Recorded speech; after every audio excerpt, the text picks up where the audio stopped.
Welcome to the first episode of Dark Side of the Room with Aaron Slein and Christian Biddle.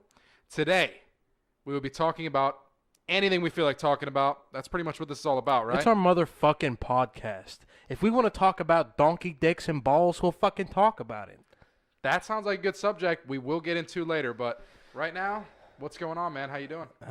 Fucking having a shitty day, but it looks like it's turning around. How about you, buddy? I'm good, man. I got our Coors Banquets here. Ooh, nice, delicious Coors Banquet. We're not sponsored by Coors in any matter of the trademark rules or regulations. We are just enjoying and devouring some delicious Coors Banquet beer. Coors Banquet's like a dessert beer. It really it's like once you have a nice meal, a nice juicy meal, get some chicken tenders, some French fries, whatever it may be, and pound one of these Coors. Oh, it's a good day. Fucking better, dude. It is a good fucking day better. when you do that. It's a great day. It's a great day to have Coors Banquet. It's a Friday night. It is a fucking Friday night. Tomorrow's Saturday. Then we start the next week off on Sunday. Tip Top Magoo. This is how we're going to fucking do it. I'm ready to go, man. So what should we talk about? Should we introduce ourselves? Let's do it. This is our first podcast, our first trying it out. We'll see how it goes. Let's talk about ourselves. So I'm Aaron. If you know me, I've been in a relationship for 7 years. Getting married very shortly. 7 fucking years, bro. 7 years, man. 7 big years, man. It's been the hardest and the greatest 7 years of my life. I'll put it that way. Do you really think so? Absolutely, man. Yeah. Relationships for certain people. For sure. And it's been great, man. And I'm very happy. I love her to death. And I'm ready to move on to the next step in my life. I thought you said move on to something different. Maybe you're gay. Huh, could be. Who knows? What do you think? What about yourself? I've been in and out of relationships for a while now, so it's like, living a single life is virtually all I know right now. I don't really cope with. I don't know. I stick with being single. It makes me happier. Makes you happier? It makes me happier. It's for certain people. Yeah, it definitely is. For sure. If you got to have the right personality to be in a relationship, I guess. But you got to be able to take the hits. For sure, you got to be able to put them out, and you got to be able to take them because life hits hard, but it's easier when you're with somebody. But it could be different, man. It definitely, that is the number one thing. If you're afraid of being lonely, being single is not the way to go. Period. But you're free, brother. Yeah. Free flying, man. Free flying. I'm from Brandon, Florida, in the Tampa area. Christian's from PA. Yeah, I'm a small town outside Pittsburgh, a little railroad town, Altoona. Dark and gloomy. Yeah, fucking disgusting. It's honestly like the one. I mean, it's a great town. The people are nice. All the families there, and I love them to death. But that place is a hole in the wall. I mean, you'd have to pay me big bucks to even fucking move back there, bro. It is really depressing. Down here I think it's less depressing due to it's sunny.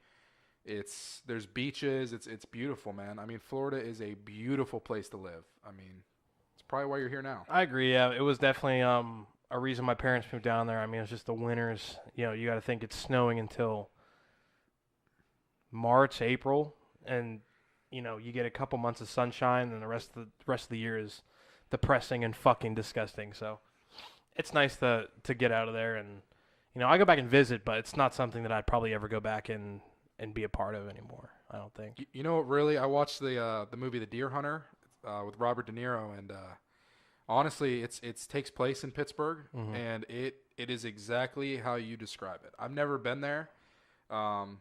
Honestly, as gloomy as it sounds and shitty, it's got one great background. That's sports, man. Yeah, definitely. One great City of Champions. Absolutely. The two-time defending Stanley Cup champion Pittsburgh Penguins, coming off their 2017 Stanley Cup win. Yeah, I mean, we're lucky to have the teams that we do besides the Pirates, because the Pirates, we all know about the Pirates. They don't really do. Dude, one thing, man, Tampa Bay's looking good this year. The Lightning, they're scary, bro. Scary. They look They're good, scary. man. It's nice to live here, man. Be able to root for a team It's like that. it's nice to have an ice hockey team, because the thing is, when you're in Florida, you don't really get a lot of hockey time. There's not a lot of ice. There's not a lot of, there's no ice. There's ice rinks. But, I mean, it's nice to have such a dedicated community of people. So, that's always a plus. It is, man. It absolutely is. I mean, this Tampa Bay Lightning fans are fucking wild. They're wild, man. It's fun to go to a game. It's fun to go to a game where the fans are actually there. I mean, you go to a Bucks game down here, that is like the Pirates of Tampa Bay.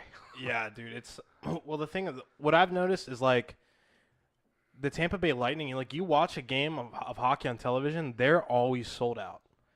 I heard like last year they were ranked the number 1 or number 2 sports franchise in all of sports. Like you got to think that's a big community behind a hockey team in the South of the South. Like we're pretty much as far as you can go. Like, you know, we have such a loyal community to this hockey team. It's insane, dude. Talking about loyalty, man. Talk about fucking Bucks fans. Oh, fucking garbage fans. It's a joke. It really is. Like, they give Bucks tickets away. That's how disgraceful. Like, well, my dad's told me like when he used to go, like they would just literally you'd walk in the air like the parking area and you'd walk by a car and there would be like tickets on the dash, like extra tickets. Like you literally can walk up, not pay for tickets, just grab the tickets and walk in. Like that's bad. And I think that was before the Super Bowl. I think that was. Dude, I remember one time I went to go see a Dallas Cowboys and the Bucks game at Raymond James. Oh God, two shitty teams. But dude, there was more Cowboys fans at this game than there were Bucks fans. I went to a preseason game for this season for the Redskins and the Bucks, and there were a lot of Redskins fans. Oh, yeah. I mean, it was wild. I loved it. I love that there were Redskins fans. Like everywhere you look, there's a Sean Taylor jersey. Like everywhere. I barely saw Bucks fans. The biggest Bucks fan I saw was a dude that was all painted up and dressed up like a pirate. That was it. Yeah. But let me ask you a question though. Like, what makes a fan of something? Like, is it where you're from, or is it like outside influences? Like, what makes being a fan like?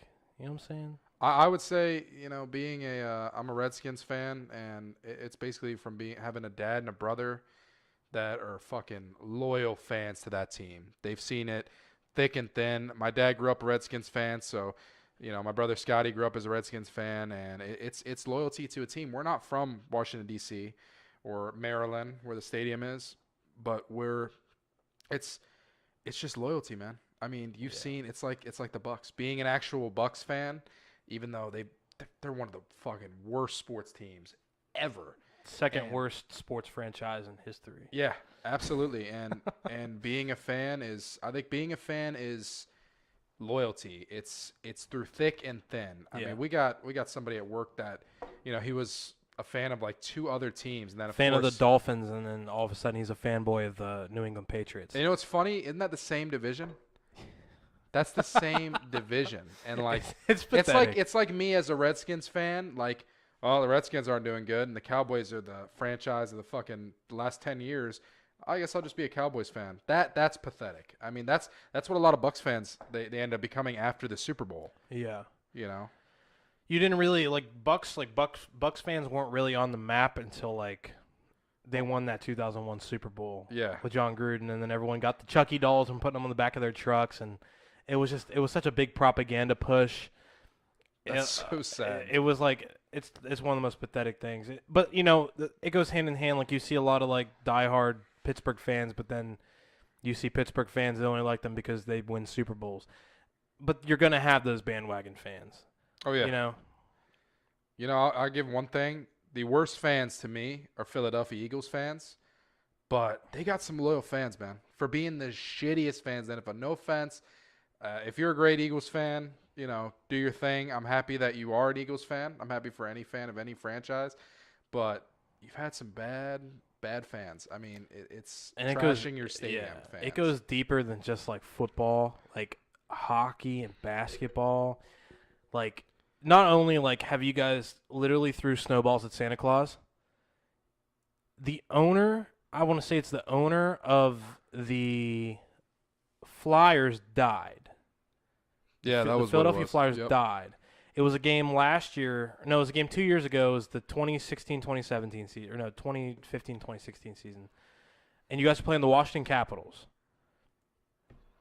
And literally they gave you wristbands in support of the deceased owner, and you guys threw them on the ice because of a bad call.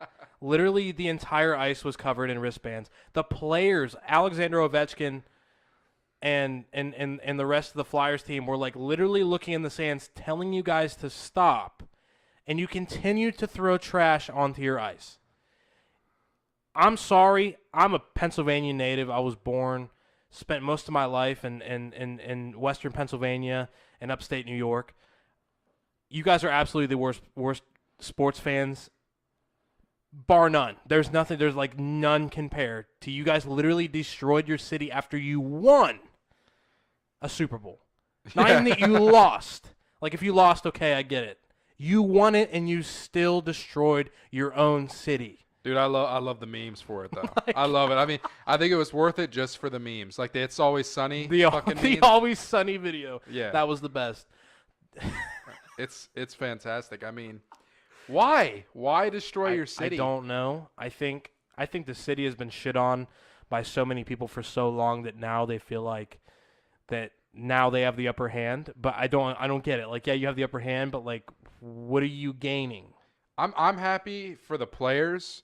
I'm not happy for the fans. My No. uncle is actually a big Philly fan. I'm happy for him. Yeah. Because he's not like that. Yeah, he's not a fucking douchebag. Yeah, like burn shit to flip you know what? cars. He's so calm with the fact that they won a Super Bowl. It bothers me a little bit. Like he is so calm with it. I love it.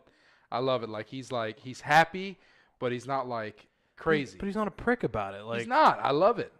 And I hate the Eagles. I have to. So I mean, yeah. I'm not a big Eagles fan. But what a fucking Super Bowl. Yeah, that was what a Super Bowl. That last year's Super Bowl, as awesome as it was, I'm not a Patriots fan. This one was just like this was a gunslinger match. This was all offense. The reason why I like this so much, and you're right, it was a gunslinger. Like it was just it was a battle of passing.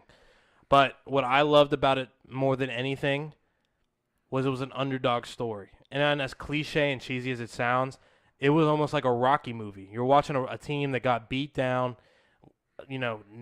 losing star players and your starters and quarterback. The quarterback that was going to save the team. I would have never guessed in 1,000 years that Nick Foles would have came on the field. No, I would have never He comes in guessed. the most crucial part of a season. He comes when the playoff. You're already locked in the playoffs. Right. That Rams game was the game that Carson Wentz got. He was out. He got hurt in that game, and I'm like, all right. I was happy. I was like, fuck yeah, man. Fuck yeah. And then Nick Foles comes in, this guy that like has been shit on for a lot of his career, and he just fucking like the hardest part of football is the playoffs, and he fucking dominated. It was unbelievable. That Vikings game, I mean, the Vikings come from a game against New Orleans, that Minneapolis Miracle, and then they lose terribly. But imagine like how much adrenaline and how much like you're gonna go in and you're gonna beat the shit out of the Eagles. The Eagles, and what's funny about the Eagles is the last games that they won by a 3-point margin. The past 5 games previous were won by a field goal or literally a 2-point game. And then it was close. And the hardest game was the dynasty game. Yeah, was the Patriots. And they did what they had to do. It's truly like an underdog story, man. It's nice to see that. It's nice to see. I'm not a Patriots fan. I hate the Patriots as a Pittsburgh fan. We're not too fond of anybody from Boston. I don't like the Bruins. I don't like the fucking Pats. I don't like the Red Sox.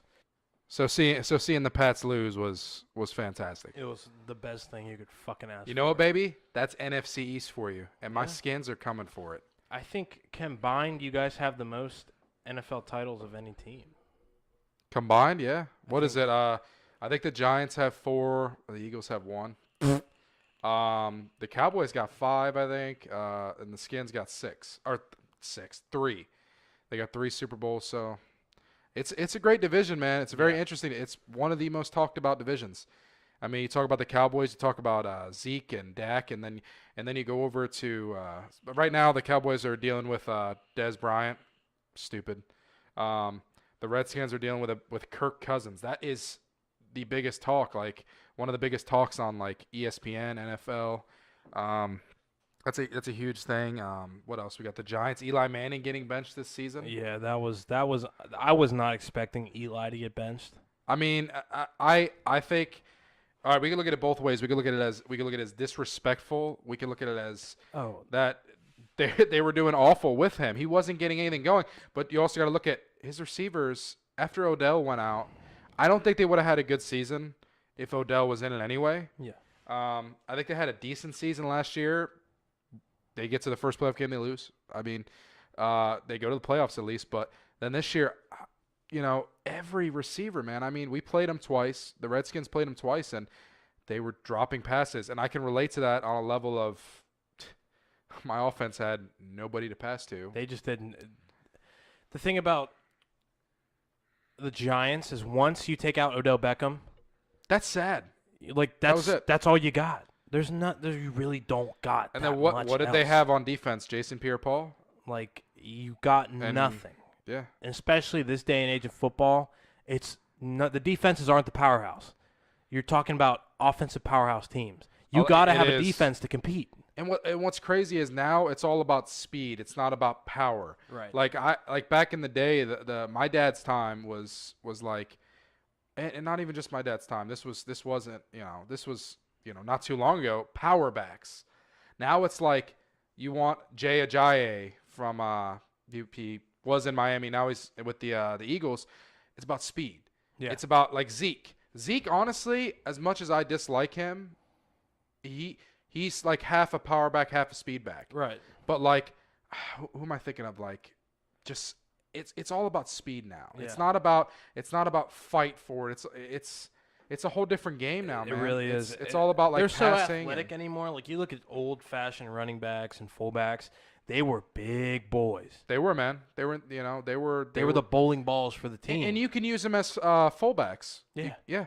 I mean, the greatest running back in Redskins history is John Riggins, and some people argue this isn't even an argument, but he was one of the greatest fullbacks in all of sports history. Right. But he was a running back too. I mean, yeah. he was like two positions. He played both positions. Joe Theismann, well, he played multiple positions. They just loved the game. They played to fight to win. Right. Now it's pretty boy games, and we saw that. It's hard. I'm not trying to compare it to the Pro Bowl, but like. You saw that in the Pro Bowl. That was the sorriest, shittiest football game I ever seen was this year's Pro Bowl. I don't understand the issue. Like, I don't understand why there's an issue with letting them play contact football in the Pro Bowl. Why taking out contact in the Pro Bowl? You're playing with the best of the season. You're playing with the best. I'm going to fight to win. Yeah. And it's like the teams that – I'm sorry, but the teams that are playing in the Pro Bowl are obviously not the championship contender teams. The players are playing for virtually like $20,000. Like they're splitting money between the entire team. Let them fucking play. Let them hit each other. Like it's not like they're playing the Super Bowl. There's been no blitzing. Dude, I'd love to see blitzing in a Pro Bowl. I mean, it's just it's sad. Like I saw a play on this year's Pro Bowl because I watched the Pro Bowl like an idiot, and I saw literally – I forgot who the back was, but he's running up the gut, and he's just about to get touched to be tackled, and the ref blows the whistle right before he gets touched, like literally like like half a second. It's like you got to think they're not really enjoying that either. They should have the Pro Bowl after the Super Bowl. Yeah, that's a big thing too. So you can have like Super Bowl like. Nick Foles, you could have MVPs, Tom Brady. It would be funner to watch. You can like have more people these great players. I guarantee you this was probably one of the least watched Pro Bowls. I mean, and it's funny. It's like you look at the Pro Bowl and you look at the teams and the players, and you look at the players playing. Half the team was the Steelers. And half the team was like... You had Mike Tomlin on the sideline. Like you had Mike Tomlin as the head coach. You had Ben Roethlisberger as the starting quarterback. You had Antonio Brown, Le'Veon Bell, Villanueva. Uh-huh. And then you had Cameron Hayward on defense as a defensive lineman. Like, it's half the team's Pittsburgh. What fucking Pro Bowl are we watching? And I'm a Steelers fan. Like, don't get me wrong, I enjoyed watching it because I got to see my players play. But like, let some other fucking players play. Yeah, they took Ben out halfway through because he threw 5 fucking interceptions in the game. Because he didn't give a shit. And when he threw an interception, he's laughing. Yeah, he's like, at this point, if the Pro Bowl goes as it is, I think they should just not have a Pro Bowl. I don't see the point. I do like the games before the Pro Bowl. Like I like the dodgeball. I like the passing gauntlet, the one where you do different passes. You use a certain quarterback from that division and a certain receiver. I think those are fun, and I actually enjoy watching them. A lot of people will say that's stupid, but I enjoy watching those. But like, what's the point of the Pro What's Bowl? the point? But the thing is, like, okay, you're looking at a sport that doesn't have an Olympic team, so you're not playing for anything higher than No. the Super Bowl every 4 years. So why wouldn't you go hard in a Pro Bowl every year? Because you have the chance to. There's an argument to that. These people don't want to get hurt. They don't want to fuck up their contracts. Well, you know, you and don't that's have. sad because that's what sports is now. Sports is a fucking business. Sports is money. Yeah, it really is. There's no really care about the player. You're as valuable as you perceive yourself to be because they perceive you as what they want to put on you. Like the value of you to a team is as paper thin as it comes. I mean, really. Yeah. Like it's you know, it's sad, and especially in professional football, you're as disposable as a fucking as cheap cotton. I mean, you're getting thrown away. It sucks, man. And talking about the business side of the NFL, a big thing that happened is Jimmy G getting a big contract. That's man, I don't know how I feel about that yet. I mean, at a money standpoint, I think it's a little too much. Yeah, I think he got paid way too much. I think he did great. I mean, don't get me wrong. I mean, I think my favorite game he played the Jacksonville Jaguars, which was that was like one of the best defenses in the league. It was a gunslinger match. It was a team destined to win maybe one game that season because they had an easy out. And he comes in and he fucking turned that team around, man. He traded Jimmy Garoppolo. And it was one position that they really needed because in the beginning of the season they were losing by like 3 points. Yeah. Like just like nothing really. And then this guy comes in and I could see where they're coming from, but it's like it's all about money, man. Yeah. That's why as much as people hate Tom Brady and they hate that whole team, it's like he Tom plays Brady for the love of the game. He does, and that's one thing that I'll never take from him, and I don't hate him. I got nothing against him. I actually thoroughly enjoy watching him play, but he's not in it for the money, man. He's the type of player that would take a pay cut to keep a big player that would keep him winning. He plays for the love of the game. He plays to win, and that's a great thing we should live life by. You want to win, Yeah, and it's a passionate game. And as much as people dislike watching college football, you're watching kids of all ages, I should say all ages, but, an age group of people that are playing for the ultimate goal to play professional football. They're playing for the love of the game. The dream. The dream of actually And that's why I could see why people love college football. My father-in-law, Right. He fucking loves college football. And but for that's, that reason. That's why. Exactly, that's why. They're fighting and they're playing to be the pro. And it's pride. It's like the pride of your school. It's like FSU or the Florida Gators. Like those are like prideful schools. Ohio State, Penn State, Texas A&M, like the prideful school. Auburn, one of the most prideful colleges I've ever seen play the game. Like those people are so passionate about their football, and it's a college. I mean, it's awesome to see. And it sucks because you watch the NFL and you see, oh, well, we couldn't come to a contract agreement, so you're going to get benched. Like, wow, okay. But, that's what happens. And that's what happens once, people get a little money hungry. They want to, it's about the money or it's about nothing. Yeah, man, you got to know that's a generation of kids that were given a participation trophy for losing. Yeah, that's our generation now. It's like no matter what, you're still a winner in our eyes. Like bullshit. Like that's the dumbest shit I've ever heard of. Like when I was in Little League baseball when I was younger, when I played like midget hockey and all that, and midget football, we never we would get congrats, you made it to the farthest game possible, but there was no medal, there was no trophy. You got a reward for playing the entire season, doing well. And we just lost that. Everything's handed to you now, man. Yeah. Everything's handed to you. Yeah, I mean, God, talking about this generation, it's fucking music, man. It's fucking terrible. It's honestly like, I like some of it. I like a lot of the new music that comes out, but like as a majority, as a group, the music today is so disposable and so like underachieved. I guess you could say. And it's sad because it's our generation. Yeah, it's like that's all the kids are growing up now are gonna know.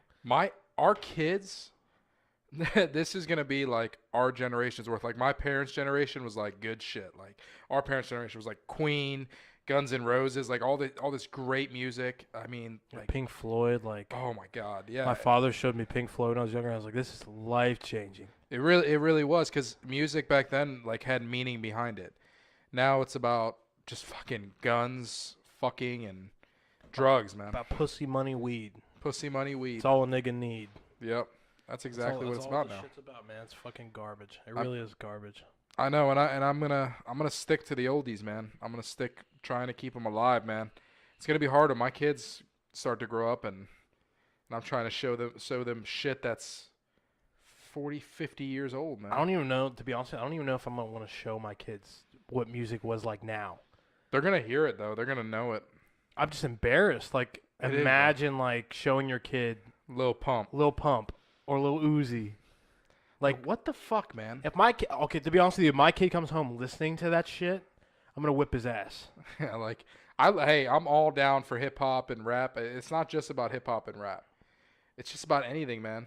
Like anything that comes out now is just trash. Yeah, it's pathetic, man. It really is. I mean, we'll never have the the music that our parents had, and I guess music progresses and it loses that ability to make you feel a certain way. But the music's just not made like this anymore. It's just not good. It's really just not fucking good. And I say the same thing about like television. I think a lot of today's TV and a lot of today's media that we're like I think consuming, television has turned from movies to TV shows. Yeah. I will say TV shows nowadays they're fucking amazing. Yeah, they were like the movies of back in the day. They are. Now man. it's like it's all about television shows. But I guess the '90s were big too. I mean, you had Seinfeld and Friends and a lot of other shit. That was really all good. those shows were like really popular. I don't like any of them. Really? I'm not a Friends guy. I don't like like Seinfeld. I didn't. If like I like Seinfeld. any of them, I like Seinfeld. I can't. I just can't do it, man. Really? I don't like it. I'm more of the now sitcoms. Like I like How I Met Your Mother. I love How I Met Your Mother. Yeah. I like Rules of Engagement. There's other sitcoms I like, but I'm more into like drama, man. Like recently I watched a show called Ozark on Netflix. Good. And that shit is wild. It's like really slow for the first like 5 episodes, and then it like gets to Breaking Bad. Like not nearly as good as Breaking Bad, but it gets to the point where it gets so intense you have no idea what's going to happen, which Breaking Bad was every episode. I think Breaking Bad, in my opinion, was probably the best show to grace television in the past 20 years. Dude, you still haven't watched Game of Thrones. I was so like, I'm not going to watch it. It's so overrated. I'm the last one to jump on that train. I don't think I'm ready to jump on that train yet. No, you got to be ready within the next, like, they're not coming out with another season for another year.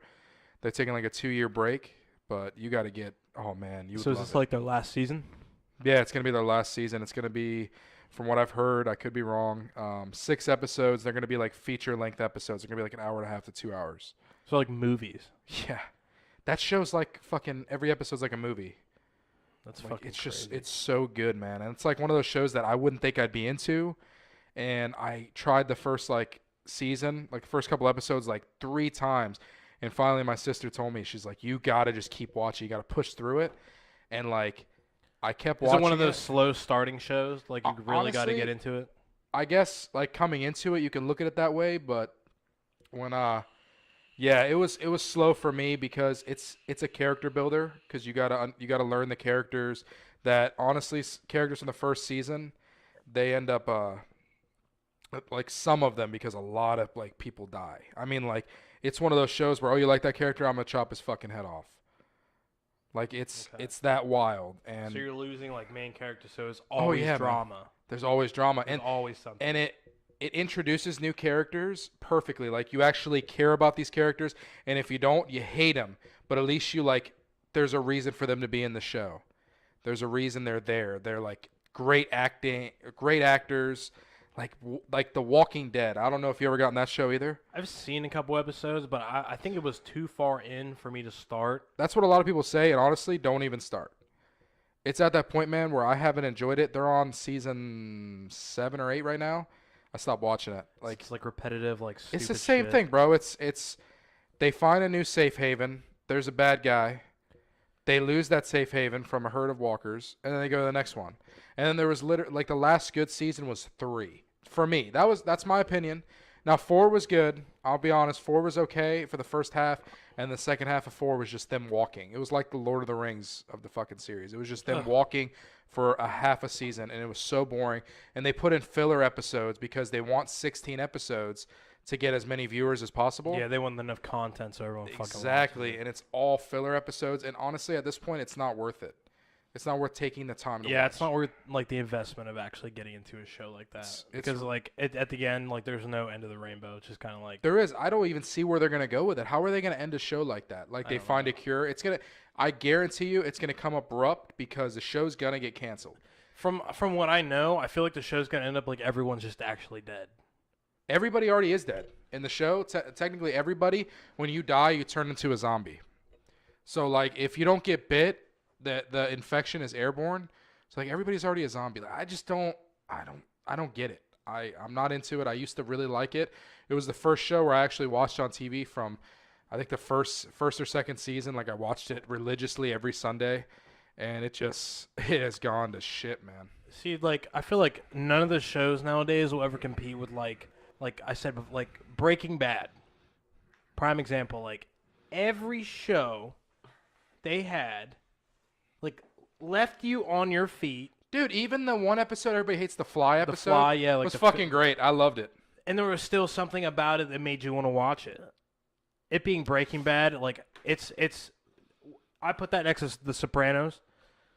As That's the a show best I want to television. invest time into. Bro, I'm telling you, I've watched the first season a long time ago, but I got HBO, so I might check that if one you out. like good, not I shouldn't say it's like Goodfellas, but if you But it's- like it's that the mob, kind, right? if you like that mob type shit, and you like satire, like not real heavy humor, but it's good, dude. It's a good show, and it ends. People are pissed off at the end. I'm not gonna tell the end. I'm not gonna tell anyone the ending of The Sopranos, but like most people dislike the end. I know. You know what's sad? So many people have talked about it. I know what the ending is. Like I don't know exactly what goes on. I know how it ends. Right. And I would be disappointed too, but there's a reason behind it. I mean, You know, people are so crazy about that show that they develop their own, like, a fan's version of the ending. Like, how they perceived after what happens. they do that with a lot of shows, man. They did that with How I Met Your Mother because people hated the ending of that show. Why would happen with that? The ending, I don't want to spoil it, but the ending, it's not what you're thinking is going to happen. Like one big thing is like what most people like knew was going to happen from the first season, but the way it ends, people thought it was rushed, it was pushed. It felt rushed, but I genuinely enjoyed it. It's a comedy about love. Like you can't go into that thinking it's going to be a fucking groundbreaking drama like The Sopranos or Breaking Bad. Yeah, it's different caliber of a television show. It's like movies nowadays, man. People are so hard on movies because there are a lot of shitty movies. Don't get me wrong, there really my God. are. By But the people dozens. like get hard on movies. Like, I mean, you wouldn't believe like comedies. Comedies get shit on. It's like this movie's purpose was to entertain and make you laugh. Yeah. There was nothing else beyond it. It wasn't meant to go to the Oscars, to go to the Emmy, to get an Emmy. Like it wasn't meant for any of that. It was meant to entertain. That's what movies and TV shows really are. Yeah. But I feel like the area of ideas that you would have to create a movie are becoming so limited. Because movies are made, There's no ideas left. but like there's really nothing left to cover. And that's why shows like Breaking Bad, Yeah. I keep saying that. We keep saying it, but It's like the movies greatest show ever. movies turning into a show. That show, I mean, obviously it runs a lot longer than a movie, but like from beginning to end, that's a movie. Like if that were to be put in like a 2.5 hour long set, And it takes place over 2 years. yeah, like a I mean, movie. that's- Like a movie can do that. that. Could have been a major motion picture. I shouldn't. Is that a motion picture? What's a motion picture? Most pictures of movie, a film. It's like a film. Yeah, it's the same thing. But yeah, like if that were to be a movie, that would have been The greatest movie ever. unprecedented. Like that would have had everybody on the fucking edge of their seat. Dude, it's like Rocky or Goodfellas, all the classics. That's what like Breaking Bad is to me. It's fantastic. I'm trying to think of any new shows are out. I've tried Ballers, which is actually a really fun show. If you're into football, if you're into the whole, it's about The Rock being a financial advisor for football players, like NFL players. It takes place like during off season. That's really good. Have you ever heard of Vice Principals? I've heard of it, but I've never watched. What about Eastbound and Down?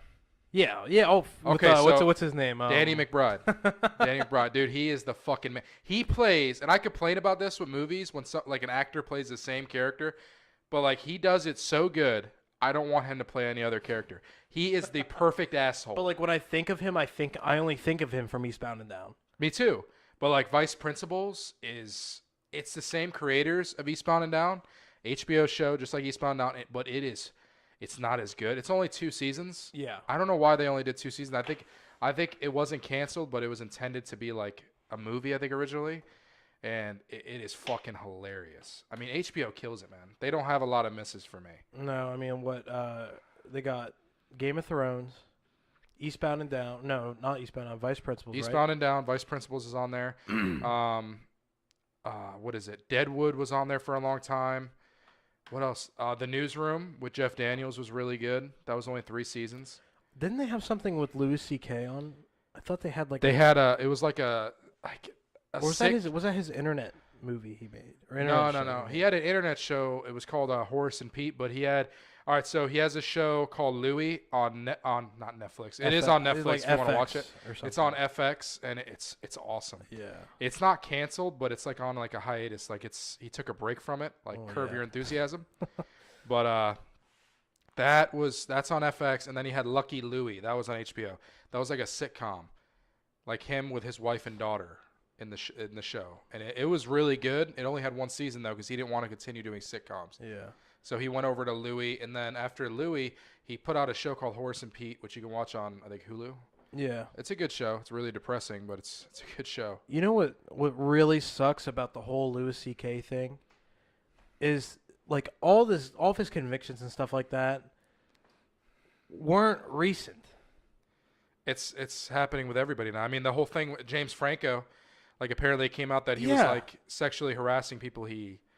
It's like a modern day witch hunt.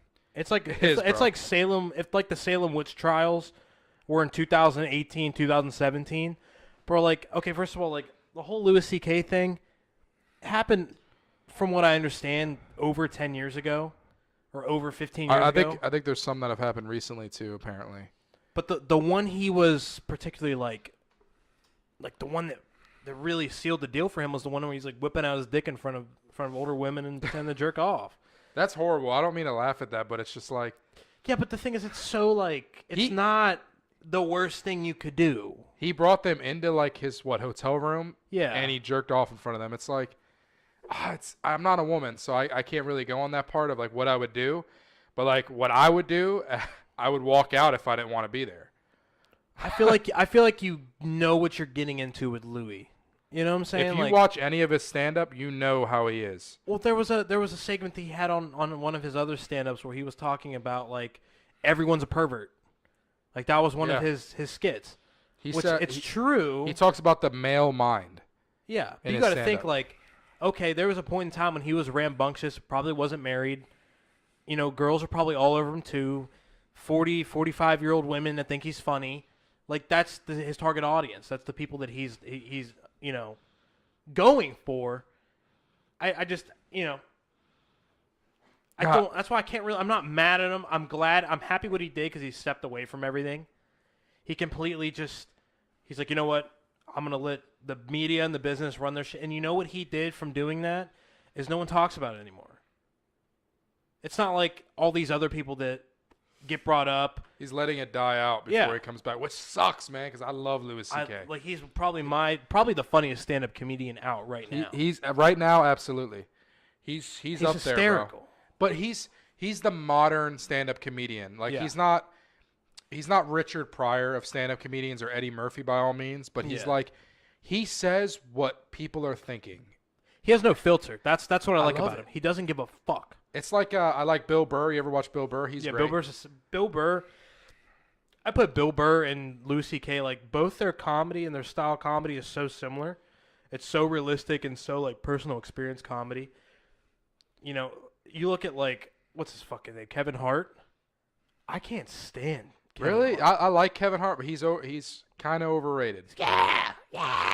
Like, He's just like honestly, shut the fuck up. I don't know. Maybe the yeah. fact that he plays out to like he has the single most. I think it's the most sold out. He's performed to the most amount of people a comedy show in the history of comedy. A lot of his stuff, man, like every movie he's in is all about his height too. Like I just watched that Jumanji movie, and it was just the whole thing was him being short. And it's like I think it's funny at first, but I've heard it 100 times. Yeah. And he keeps going with it. Yeah. I mean, I think he plays, and I'm not saying this in a bad way, but I think he plays the race card a little too much to be funny. Because, it's like, I'm short and I'm black. Okay. Well, that's only so funny for so long until it's like, okay, well, what else you got? Maybe I haven't seen enough of his stand-up, but from what I've seen, he's a Dane Cook character. He has one or two really good jokes, and that's his whole lineup. It's just the same shit over and over again. With Dane Cook, man, I only enjoyed the one stand-up he did, the Vicious Circle. I remember seeing that when I was younger. That one was really good, and then just anything else I ever watched, I really couldn't get into. Everything he talks about is dick and balls and pussy. Yeah. It's like, okay, yeah. All right, well, Louis C.K. talks a lot about that, but the way he does is pretty funny. Well, I liked his Netflix special that he released before everything happened. The one where he, like, the first thing comes out, he's like, so, abortion.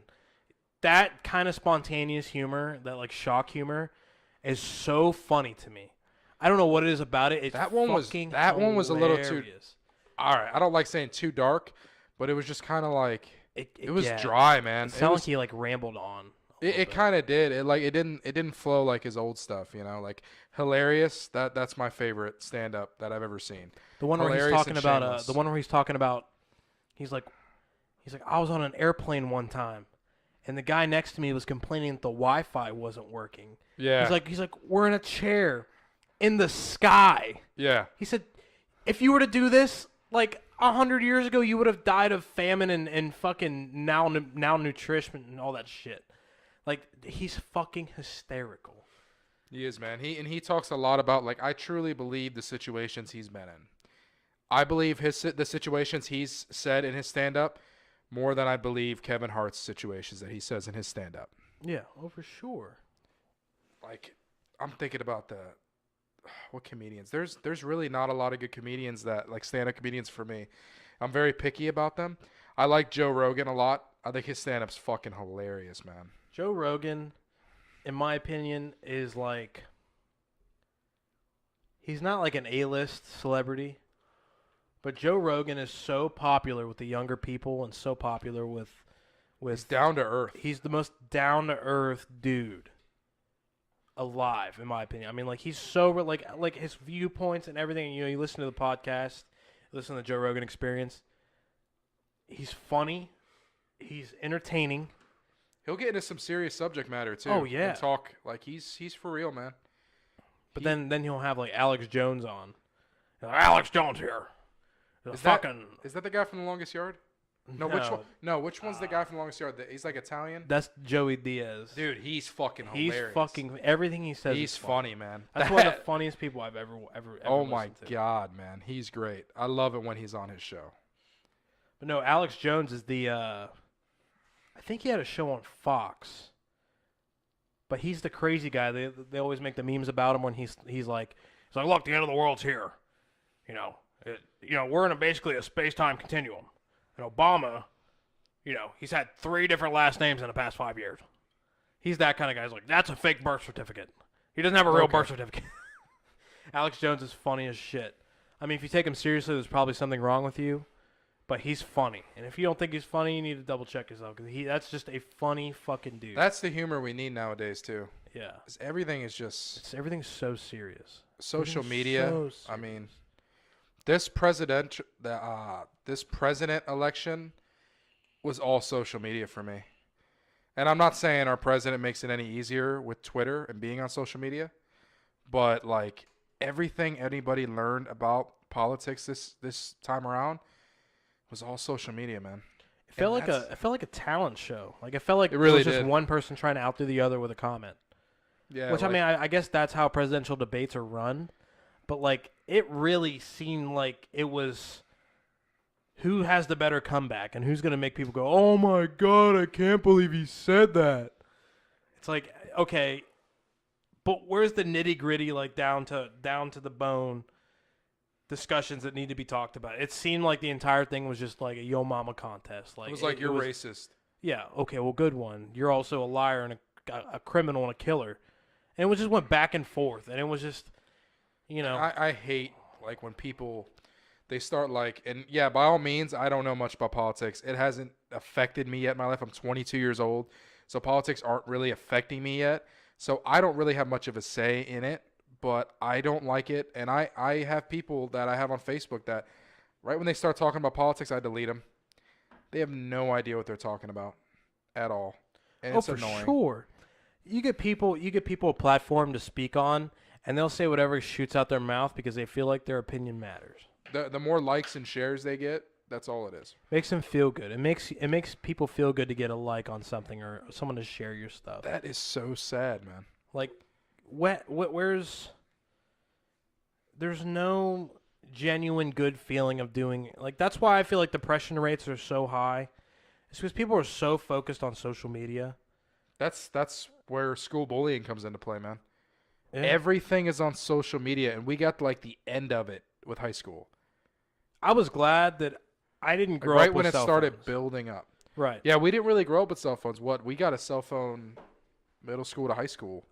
My first cell phone. I was I think a freshman in high school, and before that I had a track phone that I bought from Walmart. But I got my first phone when I was a freshman, and I remember it was one of the sliding phones. Yeah, No. Yeah, it was a sliding phone. It was the Rumor, the LG Rumor, the green one I used to have. Yeah, I know what you're talking about. And I had the Stone Temple Pilots song that would play every day. Well, the dog's the finder. Every time. But, man, that was great. Yeah, man, I didn't get my first phone until I was in 8th grade, so I was like a year before you. Yeah. But I didn't need one. No, you don't need one as a kid. The only reason I feel like our parents got them is because they were so self-conscious that, like, well, if my kid can't contact me, they're gonna get abducted and get in trouble and shit. And I kind of see where they're coming from. Yeah. But now it's like not even at that point. Somebody gets abducted, they're not gonna fucking have their phone. It was just a guilt trip. I felt like for parents, it was just a gimmick. But it turned out, I got a phone because everybody else had one. I asked my parents, I'm like, I need a cell phone. All my friends have one. I didn't get one for emergency reasons. It's just everybody had a fucking cell phone. Everybody was texting girls, texting guys. And it's like I didn't really need it. You don't need these things. And like I go out to dinner. Like I went out to lunch today with my parents, and it was just I looked in front of me, and like every conversation somebody had their phone in their hand. It's like, put the fucking phone down. And I'm not gonna be hypocritical. I have my phone on me 24/7. I got my phone sitting right in front of me. I look at it. Like it's a fucking addiction, man. It really it's bad. A psychological our future addiction. children are being brought up to this addiction. Yeah. And that's all they're gonna know. That's That all is. they're gonna know is like, okay, well, my mom has a phone and my dad has a phone and they're on it all the time and they're not spending time with me. I'm just gonna go on my phone because now I have attention. Yeah. Now I'm gonna crave attention on these apps. I don't sit at home and go through Facebook and I'll hit Facebook once or twice a day. But when I get home, I put it down. I focus on other things. That's what when I brought up the topic earlier, that's why we have so much depression. That's why the depression problems are rampant, because we're so looking forward to the next like, the next share, the next photo someone's taken, some girl shaking her ass on Instagram. That's what the next I guess, quote unquote high. Like that's what you're getting out of it. And the only way to stop it is for us to stop it. We're the ones that start it, but we're the ones that have to stop it, because it's the way we raise our kids. It's the way this generation is going to raise their kids. And what's sad is they're not going to raise them the correct way, as in not saying they're bad parents, but as in the sense of like not getting them a cell phone. I know kids that are fucking 8 years old and have an iPhone. If I was 8 with an iPhone, that'd be fucking wild. It would Well, be first off, when we were 8, there was no iPhone, so if an iPhone popped up, I'd be like, holy fuck. Yeah. Like, with the big deal when we were kids, I think was the Razor. Like, wow, Oh my a God. skinny flip phone. All right, that was badass. I still think the Razor was badass. I never had one, but they were pretty tight. Last time I saw a Razor phone was at like a pawn shop, sitting in the display case. Like, why do you have a fucking Razor phone in the display case? But you know what? That was a bad fucking phone. I guarantee you someone bought it. They probably did. It's probably like an 80-year-old man. I love walking by like 80-year-old people, 80 plus or whatever, 70 plus, that have a fucking flip phone. Yeah. It's great. What's weird, like, to see, like, okay, my grandparents are so backwards and so old-fashioned. They bought, like, 2 Galaxies one time because the guy, whoever sold them the phones, convinced them, like, hey, check this out. Like, we got these new touchscreen phones. They bought them, and literally the same day, they brought them back because my grandma couldn't figure out how to swipe right to fucking answer a phone call. So I guess that's probably why, like, I appreciate old people a little bit more because they're used to not having, like, the cell phone plague on them. But then again, I know some people. I had a girlfriend in high school, and her grandparents would go to town on their iPhones. Or on it all day long, had social media and everything. And I'm like, how the fuck? Why does an old person need an iPhone? There's no reason. There is none. Unless you're checking your bank statements. If you're 70 plus years old, you don't need to be on an iPhone. No, I completely agree. There's no reason. Like, that iPhone is going to outlive you. I don't know, man. My fucking phone's slowing down really bad right now. It's only been like a year. I haven't even had this phone for a year. I've had it for like 4 months. My phone's slow. Andrew's is fucking bent. Yeah, mine's curved. So those videos you guys see that you say are fake, no, my iPhone is curved. And I keep it in my front pocket. Hashtag Bengate. Yes. Like, it's fucking bent, dude. My screen is coming up on the side.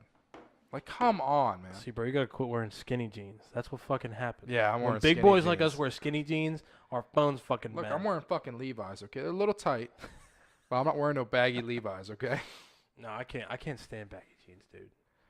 I don't know what it is about baggy jeans. Like, we grew up in an era when, like, baggy jeans were, like, they were pretty dope, yeah. Like, I remember wearing, like, jorts when I was, like, in middle school, junior high. I'm gonna be honest with you. I wore fucking jorts. I wore carpenter shorts. I wore those fucking South Pole pants at one point. Oh, the fucking... Those baggy-ass South Pole pants. My favorite shirt when I was in elementary school was a South Pole white collared shirt. Never forget it. It was sexy. I loved it. Oh, my God. You know, I'll be honest with you. I like the knockoff polo, man. What is it, USS? No, it's USPA. ASN? What the fuck it is? Polo ASS? Association, or... I call it the TJ Maxx polo. The only place you buy those TJ Maxx and Marshalls. You know what's sad, man? I really wish I could wear those. Somebody would say something to me about wearing them. Like, I would wear them to work, but I think it just has a bad connotation because you see everybody in the hood wearing them. So it's hard to wear that as a white guy and pull it off. It just doesn't happen. It won't happen. Yeah, man. People in the hood they wear that shit with pride, man. It looks good on them.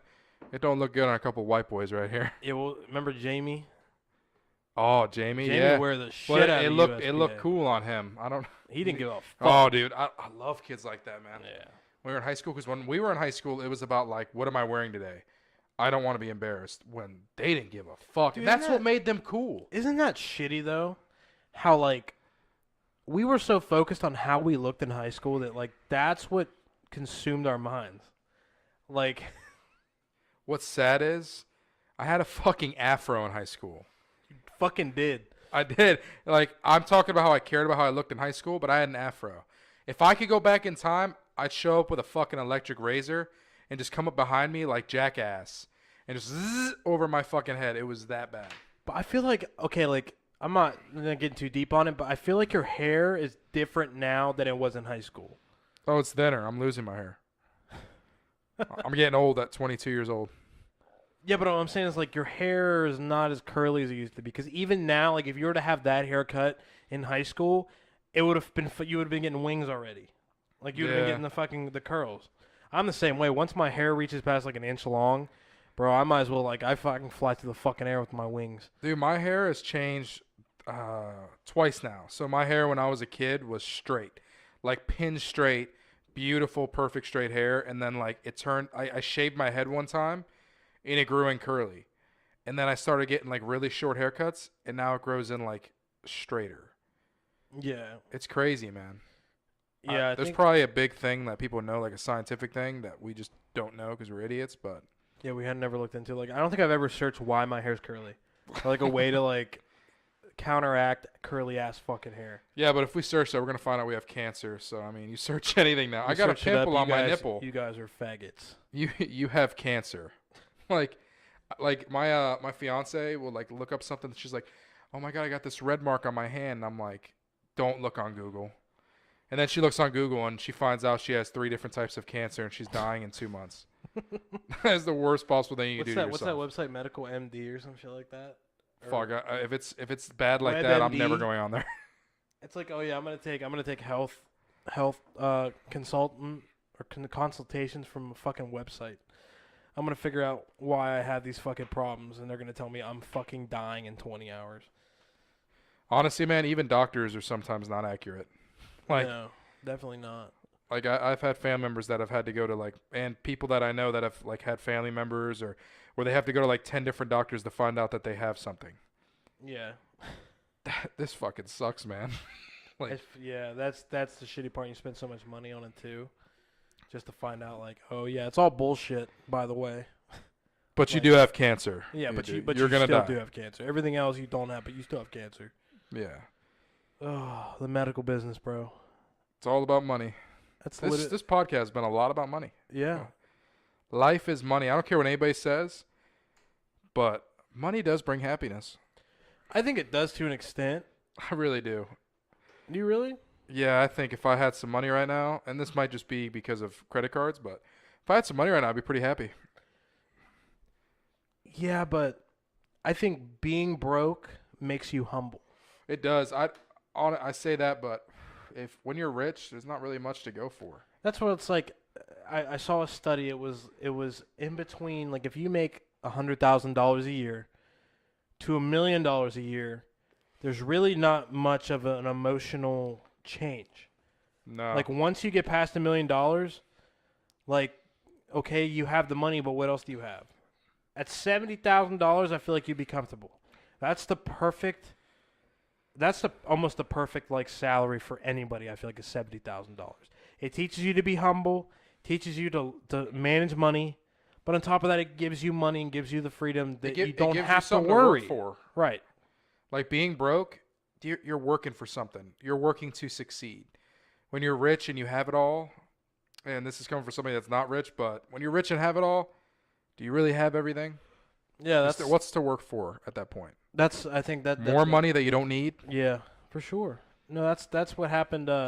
My parents, my mother was a real estate agent. My dad was a lumber contractor back in the early or mid 2000s, and you know the real estate market was an all time high. You know, people were building left and right. My dad was selling the lumber to the home builders, KB Homes, Lennar, all those people, and they were building the homes, bringing in money nonstop. And he had several accounts, made a lot of money doing it. My mother was a real estate agent. It was a buyer's market at the time. She was selling them left and right. Like it was nothing. And I'll tell you what, though, all the jet skis we had, all the boats we had, the motorcycles, the nice house, the nice cars, the Lexuses, the F-250s, none of it really fucking mattered. Because you know what happened? They got divorced. And you know where that money went? It went to child support. You know where that money went? It went to paying rent, paying bills that you didn't have before. Not splitting a mortgage, but having your own rent to pay. Money's not everything by any means. But It helps. it helps. When you need it. I mean, When you really fucking need it, it helps. I feel like when you're younger, you can appreciate it more because you're broke. When you're older, you're supposed to have more money.